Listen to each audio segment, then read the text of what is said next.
Hello everyone, this is रोली पांडे। आज हमारा दूसरा टॉपिक है ग्रोथ एंड डेवलपमेंट का, जो कि है डेवलपमेंटल डेविएशंस या फिर डेविएशंस इन डेवलपमेंट, विकास में विचलन। ये कौन सा टॉपिक चल रहा है हमारा? ग्रोथ एंड डेवलपमेंट के जो सब टॉपिक्स हैं उनको डिस्कस कर रहे हैं हम। तो ये जो टॉपिक है डेविएशंस इन डेवलपमेंट, ये भी एक इम्पॉर्टेंट टॉपिक है और आप सब टॉपिक कह सकते हो, क्योंकि इसको अलग से मेंशन किया है केवीएस ने अपने सिलेबस में, जो फर्स्ट यूनिट है अंडरस्टैंडिंग द लर्नर, उसमें। तो सबसे पहले फर्स्ट पॉइंट क्या है कि कोई भी बच्चा, अगर हम कहें कि किसी भी बच्चे में डेवलपमेंटल डेविएशन या फिर विकास में विचलन देखा जा रहा है, तो इसका मतलब है कि उसने क्या किया है, जो लोअर लेवल के माइलस्टोन्स हैं उनको गेन करने के पहले जो हायर लेवल के माइलस्टोन्स हैं उनको डेवलप कर लिया है। ये समझने से पहले देखिए माइलस्टोन्स क्या होता है। माइलस्टोन क्या होता है? हर एक एज में, जैसे कि इन्फेंसी है, चाइल्डहुड है, या फिर आपकी एडोलसेंस है, ये सारी जो लाइफ की स्टेजेस हैं, इन सारे स्टेजेस में कुछ ऐसी चीजें होती हैं जो कि बच्चे को आनी ही चाहिए। मतलब हम उसको कह सकते हैं कि उस स्टेज के जो कैरेक्टरिस्टिक्स हैं, उस स्टेज की जो कैरेक्टरिस्टिक्स हैं, हर एक विकास के हर एक क्षेत्र में, चाहे वो फिजिकली हो, चाहे वो मेंटली हो, चाहे इमोशनली हो, तो हर एक चीज की जो हर एक स्टेज की जो ये सारी कैरेक्टरिस्टिक्स हैं विकास के हर एक क्षेत्र की, तो हम क्या कहते हैं, माइलस्टोन का मतलब होता है उन विशेषताओं को हासिल कर लेना। लाइफ की ये जो सारी स्टेजेस हैं, इन स्टेजेस की कैरेक्टरिस्टिक्स को हासिल करना या फिर उन कैरेक्टरिस्टिक्स को होकर के गुजरना, इसी को बोलते हैं उस स्टेज का माइलस्टोन पास कर लेना, या उस स्टेज का जो भी माइलस्टोन था उसको कंप्लीट कर लेना। तो इसमें क्या कहा गया है, अगर कोई बच्चा हम कह रहे हैं कि वो डेवलपमेंटल डेविएशन उसके में देखे जा रहे हैं, तो इसका मतलब कि क्या है, उसने जो लोअर लेवल के माइलस्टोन्स हैं, जैसे कि ये है आपका एडोलसेंस। एडोलसेंस की कुछ कैरेक्टरिस्टिक्स हैं। कहा है कि लोअर लेवल माइलस्टोन, जो चाइल्डहुड में कैरेक्टरिस्टिक्स उस बच्चे के अंदर आनी चाहिए थी, उसने इन्फेंसी स्टेज में ही उन कैरेक्टरिस्टिक्स को पा लिया है। या फिर इसका अगर हम वाइस वर्सा कहें, इसका उल्टा कहें, कि जो स्टेजेस उसको एडोलेसेंस के टाइम पे चाहिए थी, उसको उसने चाइल्डहुड के टाइम पे ही अचीव कर ली है।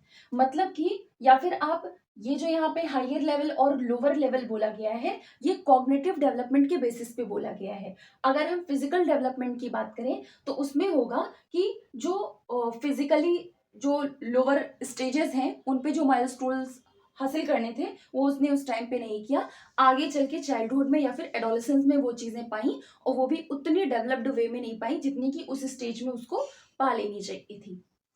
तो इसी को क्या बोलते हैं, डेवलपमेंटल डेविएशन। मतलब कि किसी पर्टिकुलर स्टेज में जो माइलस्टोन्स उसको पूरे करने थे वो स्टेज में ना पूरा करके आगे की स्टेजेस में पूरा कर रहा है, तो इसी को क्या बोलते हैं, डेवलपमेंटल डेविएशन। कुछ बच्चे ऐसे भी होते हैं कि उस पर्टिकुलर माइलस्टोन को वो किसी भी स्टेज में नहीं पार कर पाते हैं।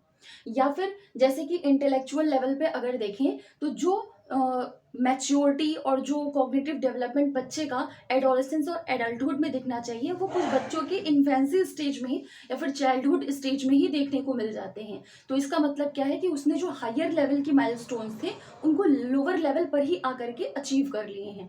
तो ये सारी चीज, ये हमारा हो गया पॉजिटिव वे में। तो जो डेवलपमेंटल डेविएशन होता है वो दोनों ही एस्पेक्ट में होता है, पॉजिटिव में भी नेगेटिव में भी।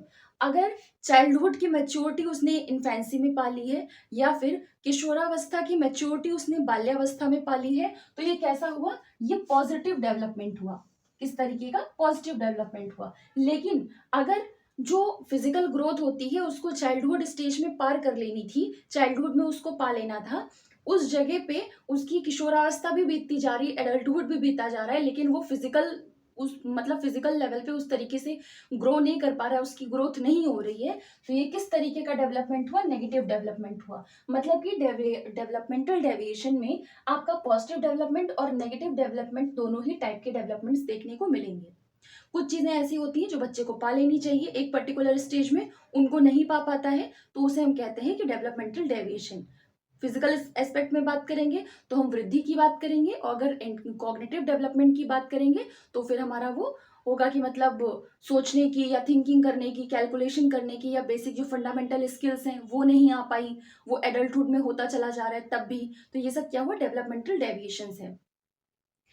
मतलब विचलन को लेकर के एक और बात है कि कुछ लोग ऐसा सोचते हैं कि जब बच्चे स्कूल एज में जाएंगे या फिर स्कूल एज में, जब स्कूल एज में बच्चे जाएंगे तब वहां पर टीचर्स को जा करके पता चलता है कि बच्चे में डेवलपमेंटल डेविएशन है।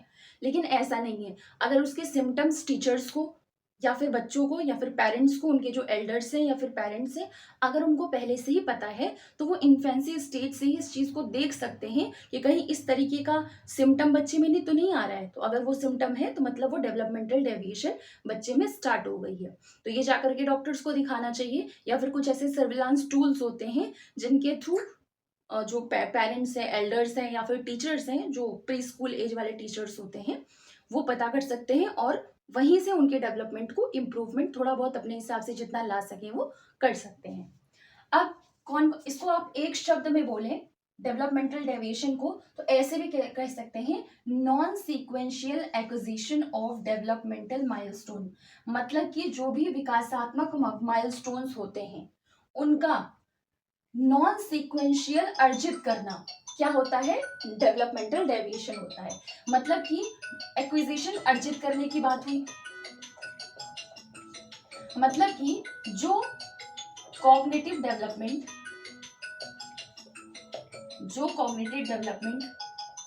उसको चाइल्डहुड में अर्जित करना था, जो कॉग्निटिव डेवलपमेंट उसको चाइल्डहुड में एक्विजिशन करना था, मतलब चाइल्डहुड में अर्जित करना था, उसको उसने इन्फेंसी में ही अगर अर्जित कर लिया, अगर उसने इन्फेंसी में ही अर्जित कर लिया तो मतलब ये सीक्वेंस तो चेंज हो गया ना। सीक्वेंस था पहले इन्फेंसी में आएगा, फिर चाइल्डहुड में आएगा, फिर एडोलेसेंस में आएगा, लेकिन यहाँ पे सीक्वेंस चेंज हो गया। जो चीज उसके अंदर चाइल्डहुड में डेवलप में होनी चाहिए थी वो इन्फेंसी में ही आकर के डेवलप हो गई, मतलब कि नॉन सिक्वेंशियल हो गया। तो नॉन सिक्वेंशियल और उसके अंदर वो गुड स्टोर है, मतलब उसने उसको एक्विजिशन किया है, अर्जित किया है। तो डेवलपमेंटल माइलस्टोन का नॉन सिक्वेंशियल एक्विजिशन ही क्या कहलाता है, डेवलपमेंटल डेविएशन कहलाता है। अब देखते हैं क्या क्या रीजंस होते हैं जिनकी वजह से डेवलपमेंटल डेविएशन बच्चे में आ सकते हैं। तो सबसे पहले जो सबसे इंपॉर्टेंट चीज है वो क्या है, आनुवंशिकता या फिर पर्यावरण। ये जीन्स की वजह से भी हो सकता है, हेरिडिटी की वजह से भी हो सकता है, और इन्वायरमेंट में उसको वो सारी चीजें फैसिलिटीज नहीं मिली थी जो उसको मिल जानी चाहिए थी, इसी वजह से वो माइलस्टोन नहीं प्राप्त कर पाया। तो ये भी एक कारण होता है इस डेविएशन का या फिर इस विचलन का। ठीक है। अब यहाँ पे एनवायरनमेंट कैसे रिस्पॉन्सिबल है, मान लीजिए बच्चे को दौड़ना सीखना है, ठीक है। और जैसे ही बच्चा चलने लायक हो जाता है, पेरेंट्स को या फिर आसपास से उसको ऐसी चीजें, ऐसी स्किल्स वगैरह करवाना स्टार्ट कर देना चाहिए जिससे उसकी जो बोन्स हैं, जो उसकी मसल्स है वो सारी स्ट्रांग हो, जिससे वो भागने में सक्षम हो सके या रनिंग की प्रोसेस में सक्षम हो सके। लेकिन इन्वायरमेंट से, मतलब कि उसको पेरेंट्स से या फिर एल्डर्स से इस तरीके की कोई सुविधा नहीं मिली या ये सारी स्किल्स नहीं डेवलप किए, तो वो क्या करेगा, उसके जो बोन्स वगैरह है वो मजबूत नहीं हो पाएंगी, तो वो भाग नहीं पाएगा, ना अपने पैरों पे ठीक तरीके से खड़ा हो पाएगा। तो यहाँ पे इन्वायरमेंट इफेक्ट किया। कुछ बच्चे होते हैं कि उनका जीन्स की वजह से ही, मतलब उनकी पुरानी जनरेशन से होते हुए किसी के जीन्स उसकी बॉडी में आ गए हों और वो हेरिडिटी ऐसा कारण बना हो कि वो चलने में असमर्थ हो जाए। तो ये डेवलपमेंटल डेविएशन का सबसे इंपॉर्टेंट रीजन है, हेरिडिटी या इन्वायरमेंट। ठीक है। नेक्स्ट कौन सा कारण हो सकता है जिसकी वजह से बच्चे के विकास में विचलन आ जाता है या रुकावट आ जाती है, पुअर हेल्थ। अगर उसको जितनी जरूरत है उस जरूरत के आधार पर उसको पोषण नहीं दिया जाएगा, अगर जैसे कि जो 6 महीने के बच्चे होते हैं उनको माँ का दूध चाहिए, अगर वो नहीं दिया गया, इसके आगे के जो बच्चे होते हैं उनको जो प्रॉपर अमाउंट में प्रोटीन्स वगैरह है, मतलब प्रोटीन तो छोटे बच्चों को ज़्यादा नीड नहीं होती है, लेकिन बाकी विटामिन मिनरल्स और ये कार्बोहाइड्रेट वगैरह जितनी क्वांटिटी में उनको चाहिए वो प्रॉपर तरीके से नहीं मिल पा रहा है। तो फिर इससे क्या होता है कि बच्चे में माल न्यूट्रिशन या फिर एडिक्वेट न्यूट्रिशन की दिक्कत आ जाती है, न्यूट्रिएंट्स की दिक्कत आ जाती है, जिससे बच्चे का ग्रोथ रुक जाता है। इसमें एक होता है आपका माल न्यूट्रिशन। माल न्यूट्रिशन का मतलब क्या हुआ, किसी भी पोषण की जो कमी हो जाती है बॉडी में, जो 5 तरीके के होते हैं, प्रोटीन, विटामिन, कार्बोहाइड्रेट, फैट्स वगैरह, उनमें से अगर किसी भी एक चीज की कमी हो गई एक पोषण की, तो उसी को माल न्यूट्रिशन बोलते हैं। तो इन एडिक्वेट न्यूट्रिएंट्स की वजह से भी क्या होता है, बच्चे में डेवलपमेंटल डेविएशन या फिर विकास विचलन देखा जाता है। ठीक। इमोशनली डिप्रीवेशन, कोई बच्चा मान लीजिए ऐसे माहौल में रह रहा है जहाँ पे उसके पेरेंट्स में हमेशा लड़ाई झगड़े हुआ करते हैं, या फिर पेरेंट्स में कुछ ऐसी बिहेवियरल उनका ऐसी चीजें हैं कि आर्ग्यू और अब्यूज वगैरह करते रहते हैं, तो बच्चा क्या कर रहा है, इमोशनली उससे अनस्टेबल हो रहा है।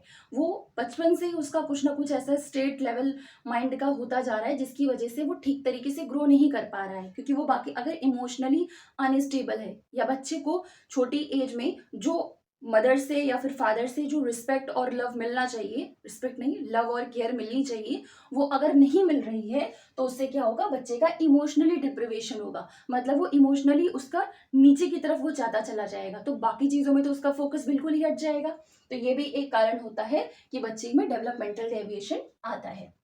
लैक ऑफ मोटिवेशन, जब बच्चा चाइल्डहुड के टाइम में स्कूलिंग एज में जाता है, तो वहाँ पे बाकी बच्चों से कंपटीशन हो रहा है, और वहाँ के जो टीचर्स हैं वो बाकी जो हायर स्कोरिंग स्टूडेंट है सिर्फ उन पे ध्यान दे रहा है, और जो बच्चा थोड़ा लो इंटेलेक्ट का है उस पर टीचर अगर बिल्कुल भी ध्यान नहीं दे रहा है, तो इससे क्या होगा, उनको मोटिवेशन नहीं मिलेगा, और जब मोटिवेशन ही नहीं मिलेगा तो बाकी की सारी विकास की अवस्थाओं में उसका डिप्रिवेशन होना या फिर उसका विचलन होना बिल्कुल स्वाभाविक है।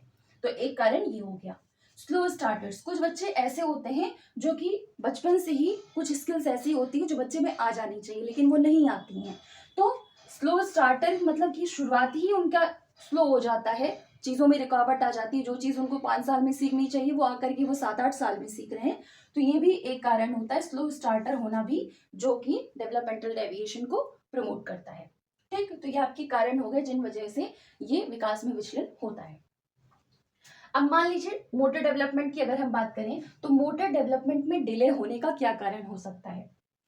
पहला, फैमिली से उन स्किल्स के डेवलपमेंट होने का एनवायरनमेंट ना मिला हो, या फिर एनवायरमेंटल फैक्टर्स हो सकते हैं, वो जहां बच्चों के साथ जा रहे हो, बच्चों ने उनको अलग कर दिया है, वो उन बच्चों को अपने ग्रुप में नहीं ले रहे हैं, तो ये सब कारण है कि जब उनको खेलने को नहीं मिलेगा, फिजिकल एक्टिविटी उनकी रुक जाएगी, क्योंकि जो छोटे बच्चों की गैंग है उन्होंने दूसरे बच्चों को इन्वॉल्व नहीं किया है, तो वो खेल नहीं पाएगा, तो उसका मोटर डेवलपमेंट नहीं हो पाएगा। जो ग्रॉस मोटर डेवलपमेंट मसल्स वगैरह होती है दौड़ने भागने कूदने वाली, वो वाली डेवलप नहीं हो पाएंगी। पर्सनैलिटी ट्रेट, वही हेरिडिटी वाली बात आ गई, अगर उसको बचपन से ही मतलब जीन्स के साथ ही जब वो भ्रूण में था, कंसेप्शन के टाइम पे ही अगर उसके अंदर ऐसी कोई जीन्स आ गए हैं हेरिडिटी की वजह से कि वो नहीं चल सकता या नहीं दौड़ सकता, तो ये भी एक कारण होता है मोटर डेवलपमेंट में डिले होने का। डाउन सिंड्रोम, जिसको 21वां जेनेटिक सिंड्रोम भी बोला जाता है, ये भी एक कारण है मोटर डेवलपमेंट ना होने का। अगर उनमें माल न्यूट्रिशन होगा, उनको ठीक तरीके से पोषण वगैरह नहीं मिल पाएगा, तो इससे क्या होगा, उनके अंदर रिकेट्स या हड्डियां कमजोर होने को रिकेट्स बोलते हैं, तो माल न्यूट्रिशन, रिकेट्स, ये सारी चीजों की डाउन सिंड्रोम्स जो है ये सारी चीजें रिस्पॉन्सिबल होंगी विकास में विचलन होने का। अब देखते हैं कुछ ऐसे सर्विलांस टूल्स हैं जिससे कि हम स्टार्टिंग में ही पता कर सकते हैं, या फिर कुछ ऐसे टेस्ट वगैरह किए जाते हैं जिससे कि इन डेविएशंस को पता किया जा सकता है, तो उसको देखते हैं। अब देखते हैं कौन कौन से सर्विलांस टूल्स होते हैं जिससे हम नजर रख सकते हैं या फिर सिम्टम्स को जान सकते हैं, और जानने के बाद बच्चों में उस हिसाब से डॉक्टर्स को दिखाना है या फिर खुद से उनके स्किल को डेवलप करना है, उनको ऐसा एनवायरनमेंट देना है जिससे वो स्किल डेवलप हो जाए। तो वो सारी चीजें कैसे होती हैं। दो तरीके का सर्विलांस टूल है, एक है डेवलपमेंटल डिले, जैसे कि मान लीजिए बच्चे के अंदर जो अब्स्ट्रैक्ट थिंकिंग एडोलेसेंस के टाइम पे डेवलप होनी चाहिए थी, एडोलेसेंस के टाइम पे जो अब्स्ट्रैक्ट थिंकिंग, जो अमूर्त विचार किशोरावस्था में बच्चों के अंदर डेवलप होनी चाहिए थी, ये एक माइलस्टोन है, अब्स्ट्रैक्ट थिंकिंग इन एडोलेसेंस। अगर ये माइलस्टोन मतलब अमूर्त विचार का जो माइलस्टोन है, अगर वो किशोरावस्था वाले बच्चे में नहीं आ रही है, तो इसका मतलब है कि वो डेवलपमेंटल डेविएशन से ग्रसित है और डेवलपमेंटल डेविएशन उसके अंदर हो रहा है। तो कह सकते हैं डेवलपमेंटल डिले ये कैसा टूल है कि अगर चेक करो कि स्पेसिफिक स्टेज में जो उस पर्टिकुलर स्टेज का अचीवमेंट माइलस्टोन होता है, अगर वो नहीं पा रहा है, तो इसका मतलब कि डेवलपमेंटल डिले उस बच्चे के अंदर हो रहा है और ये पता किया जा सकता है। दूसरा है डेवलपमेंट कोशिएंट, जो कि एक फॉर्मूला है, उसके थ्रू निकाला जा सकता है, development as upon chronological age into 100, तो इसके थ्रू भी पता किया जा सकता है। ये भी एक तरीके का सर्विलांस टूल हुआ डेवलपमेंटल डेविएशन के लिए। ठीक है, अब एक कुछ ऐसे स्क्रीनिंग टेस्ट हैं जो कि सबसे ज्यादा यूज किए गए, जिनके थ्रू भी इन डेवलपमेंटल डेविएशंस का पता लगाया जाता है। सबसे पहले जो वाइडली एक्सपेक्टेड है, मोस्ट वाइडली एक्सपेक्टेड टूल है, टेस्ट है, स्क्रीनिंग टेस्ट है, जो कि किसमें है, क्लिनिकल प्रैक्टिस में है। वो कौन सा है, DDST। पहली बार इस टेस्ट को लाया गया था 1992 में, और बाद में रिवाइज्ड इसका आया, DDST का रिवाइज्ड एक आया जिसको कहा गया DDST 11। ठीक है, सॉरी, ये 1967 में जो DDST है पहले 1967 में पहली बार आया था, और बाद में इसको 1992 में रिवाइज किया गया और इसका नाम क्या रखा गया, DDST 11 रखा गया। DDST का फुल फॉर्म क्या है, डेनवर डेवलपमेंट स्क्रीनिंग टेस्ट, और इसका एक इंडियन वर्जन भी है, वो क्या है, फाटेक्स बरोडा स्क्रीनिंग टेस्ट, ये पहला है। और इसके अलावा दूसरा है TDSC, मतलब त्रिवेंद्रम डेवलपमेंटल स्क्रीनिंग चार्ट। तो ये आपका इंपॉर्टेंट था, जो डेवलपमेंटल डेविएशन का टॉपिक था, ये आपका कंप्लीट हो गया है। और अब स्टार्ट करते हैं जो डिबेट्स हैं डेवलपमेंट की। डिबेट्स ऑफ डेवलपमेंट मतलब कि वाद विवाद, वृद्धि और विकास का वाद विवाद। सबसे पहले वाद विवाद क्या है, मतलब कि ये debates of growth and development का मतलब ये हुआ कि बहुत सारे ऐसे कॉन्सेप्ट्स हैं जो कुछ साइकोलॉजिस्ट का कुछ मानना है, कुछ साइकोलॉजिस्ट का कुछ मानना है। कुछ लोग कहते हैं जो विकास और वृद्धि है वो इस प्रकार से बढ़ती है, और कुछ लोग कहते हैं विकास और वृद्धि इस तरीके से बढ़ती है। तो बस यही जो वाद विवाद है उन्हीं को ग्रोथ एंड डेवलपमेंट का डिबेट बोलते हैं। तो सबसे पहले जो है वह है नेचर वर्सेस नर्चर, मतलब प्रकृति बनाम पोषण। ये किस चीज पर केंद्रित है, relative contribution of heredity and environment. मतलब कि कुछ साइकोलॉजिस्ट हैं वो मानते हैं कि जो विकास है, ह्यूमन डेवलपमेंट है, मानव विकास है, वो ज़्यादा से ज़्यादा आनुवंशिकता पर, हेरिडिटी पर इन्फ्लुएंस करता है, प्रभावित करता है। और कुछ लोग का मानना है कि जो मानव विकास है वो ज़्यादा से ज़्यादा उसमें जो प्रभावित करता है वो होता है इन्वायरमेंटल फैक्टर, मतलब कि पर्यावरण। तो इसी को लेकर के डिबेट है। नेचर का मतलब क्या हुआ, जो बच्चे का विकास है वो हेरिडिटी की तरफ, मतलब कि आनुवंशिकता के कारण ज्यादा होता है। मतलब उन लोग का ओवरऑल कहने का मतलब ये है, जो नेचर को सपोर्ट करते हैं, प्रकृति को सपोर्ट करते हैं, वो कहते हैं कि बच्चे का जो विकास है उसमें जो ज्यादा परसेंटेज होती है वो हेरिडिटी की होती है, मतलब ज्यादा विकास जो है बच्चे का वो आनुवंशिकता के कारण होता है। और नर्चर का मतलब क्या होता है, इन्वायरमेंटल फैक्टर्स के थ्रू जो बच्चे का विकास है, जो नर्चर को सपोर्ट करते हैं, उनका मानना है कि जो बच्चे का विकास है उसमें ज़्यादा से ज़्यादा जो है रोल है वो इन्वायरमेंटल फैक्टर्स का होता है। मतलब बच्चे का जो विकास है वो इन्वायरमेंटल फैक्टर के कारण होता है। तो बस यही कहने का मतलब है। अगर ओवरऑल बात करें तो कुछ साइकोलॉजिस्ट हैं वो कहते हैं जो बच्चे का विकास है वो हेरिडिटी से प्रभावित होता है, और कुछ लोग हैं उनका कहना है कि जो बच्चे का विकास है वो इन्वायरमेंट से प्रभावित होता है। इन्वायरमेंट से प्रभावित होता है मतलब पर्यावरण से होता है। पर अगर जनरल बात करें तो जो हेरिडिटी और इन्वायरमेंट, आनुवंशिकता और पर्यावरण, ये दोनों ही ऐसी चीजें हैं, दोनों का तालमेल मिला करके ही बच्चे का विकास होता है। हम ना ये कह सकते हैं कि हेरिडिटी ज्यादा इन्फ्लुएंस कर रही है बच्चे के विकास को, न ये कह सकते हैं कि पर्यावरण है वो बच्चे के विकास को ज्यादा प्रभावित कर रहा है। बल्कि वुडवर्थ है एक, सुना होगा आप लोग ने नाम, वुडवर्थ, जिन्होंने बताया है कि जो बच्चे का डेवलपमेंट है, जो बच्चे का विकास है, उसमें हेरिडिटी और इन्वायरमेंट ये इक्वली इन्फ्लुएंस करते हैं बच्चे के डेवलपमेंट को। ठीक है, तो ये हो गया नेचर वर्सेस नर्चर, मतलब कि प्रकृति बनाम पोषण। नेक्स्ट है हमारा कंटिन्यूटी वर्सेस डिसकंटिन्यूटी, मतलब निरंतर बनाम अनिरंतरता। जो कंटिन्यूटी है इसको सपोर्ट कौन करते हैं, वाइगोत्स्की। कंटिन्यूटी की बात कौन करता है, वाइगोत्स्की करते हैं। और डिसकंटिन्यूटी की बात कौन करता है, पियाजे हैं, कोहलबर्ग हैं, एरिक एरिक्सन है। ये सब किसको सपोर्ट करते हैं, ये किस कॉन्सेप्ट को मानते हैं, डिसकंटिन्यूटी का। मतलब कि जो लोग निरंतरता के सिद्धांत को सपोर्ट करते हैं उनका मानना है कि लाइफ की जो अलग अलग स्टेजेस हैं उनमें बच्चे का विकास जो है वो स्मूथ प्रोग्रेशन की तरह होता है। मतलब कि जो बच्चे का विकास है वो इस तरीके से होता है, अगर इन्फेंसी पे बच्चा कोई चीज़ सीख रहा है तो वह वो चीज़ जो है वो उसके चाइल्डहुड वाली स्टेज में भी है, या फिर कह सकते हैं इन्फेंसी में उसके अंदर वो चीज़ थी, इसी वजह से फूट करके वो चाइल्डहुड में दिखाई पड़ी, या फिर चाइल्डहुड में उसके अंदर वो क्वालिटी थी इस वजह से, मतलब अंदर उसकी ऐसी क्वालिटी थी इसी वजह से वो चीज़ एडोलेसेंस में होकर के निकल करके आई, या फिर प्रोग्रेसिव डेवलपमेंट। इनका कहने का मतलब है कि सारी ही जो लाइफ की स्टेजेस हैं उनमें जो बच्चे का विकास होता है वो प्रोग्रेसिवली होता है। मतलब कि एक स्टेज से वो चीज़ होकर के दूसरे को प्रभावित कर रही है, या फिर एक स्टेज में वो चीज़ थी तभी दूसरी स्टेज में आई, और दूसरी स्टेज में थी तभी तीसरे स्टेज में आई। तो इनका कहने का मतलब ये है।